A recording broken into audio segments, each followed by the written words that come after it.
এক গ্রামে একটা মেয়ে ছিল যে পবিত্র কোরআন তেলাওয়াত করতে খুব ভালোবাসতো। সময় পেলেই সে কোরআন তেলাওয়াত করতে বসতো। রাতে যখনই ঘুম ভাঙতো তখনই সে কোরআন পড়তে শুরু করত। এভাবে বেশ কিছুদিন যাওয়ার পর সে মেয়েটি মারা যায়। আর তখনই ঘটে এক অদ্ভুত ঘটনা। হঠাৎ একদিন রাতে ওই মেয়েটির মা মেয়েটির রুম থেকে কান্নার আওয়াজ শুনতে পান। তখন তিনি ভয়ে সেই ঘরে না গিয়ে পরের দিন সকালে মেয়েটির বাবাকে খবরটি জানান, কিন্তু তিনি বিশ্বাস করেননি। পরের দিন রাতে আবার তার মা সেই কান্নার আওয়াজ শুনতে পান। তারপর মেয়েটির বাবাকে ডাকেন। মেয়েটির বাবাও সেই আওয়াজ শুনে ভয় পেয়ে যান। তারপর সকালে এই ঘটনা মসজিদের ইমাম সাহেবকে বলা হয়।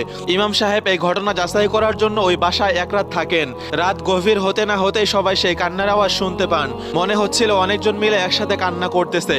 তখন ইমাম সাহেবও কেঁদে ফেললেন আর বললেন, এটা ফেরেশতাদের কান্নার আওয়াজ। মেয়েটি প্রতিদিন রাতে এই সময় কোরআন তেলাওয়াত করত, যা শুনতে ফেরেশতারা এখানে আসতো। এখন মেয়েটি না থাকায় তারা এসে কান্না করে।